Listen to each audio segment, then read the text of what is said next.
जो एक साधारण किसान था जो अपने परिवार के साथ गांव के किनारे छोटे से घर में रहता था। एक दिन खेत में काम करते समय उसे जमीन में कुछ चमकता हुआ दिखाई दिया। राजू ने खुद से कहा। कुछ कीम क्या है ये? लगता है कुछ कीमती चीज है। उसने कुदाल उठाई और मिट्टी को हटाना शुरू किया। कुछ देर की मेहनत के बाद उसने देखा कि जमीन में एक पुरानी भारी लोहे की संदूक दबी हुई है। घर लौटकर राजू ने संदूक को अपनी पत्नी मीरा को दिखाया। मीरा ने संदूक को घूरते हुए कहा। कहीं ये किसी और का तो नहीं?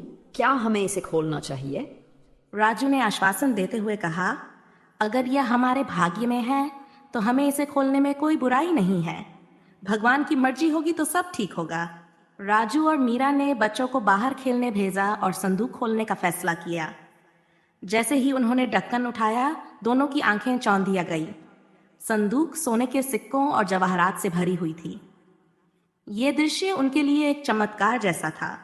मीरा की आंखों में खुशी और हैरानी के मिश्रित भाव थे, जबकि राजू की चेहरे पर एक गहरी सोच का संकेत था। मीरा ने हैरानी से कहा, इतना सारा धन, क्या ये सपना है? राजू ने भी अविश्वास में कहा, हमें नहीं पता था कि हमारे पास ऐसी किस्मत हो सकती है। जैसे ही वे दोनों खुशी से एक दूसरे को देख रहे थे, राजू ने संदूक में एक छोटा नोट भी देखा। उसने उसे उठाकर पढ़ा। नोट में लिखा था, जो इस धन का उपयोग स्वयं के लिए करेगा उसका नाश निश्चित है। मीरा की आंखों में डर छलक आया। क्या हमें इस धन को रखना चाहिए?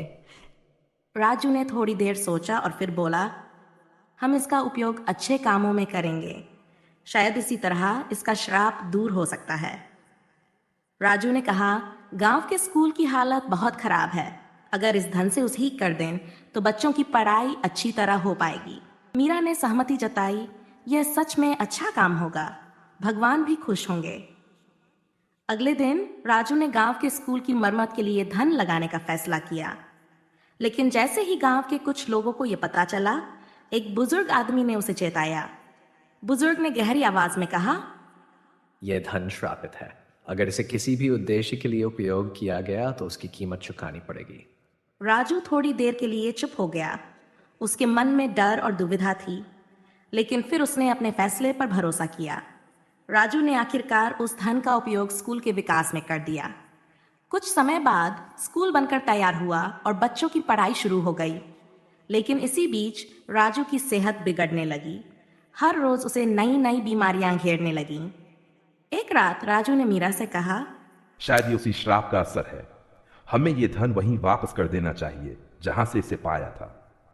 मीरा ने सहमति जताई और दोनों ने संदूक को वापस उसी जगह गाड़ दिया। उन्होंने भगवान से प्रार्थना की कि इस धन का श्राप समाप्त हो जाए। कुछ दिनों बाद राजू की सेहत धीरे धीरे सुधरने लगी। उसकी आर्थिक स्थिति भी बेहतर हो गई।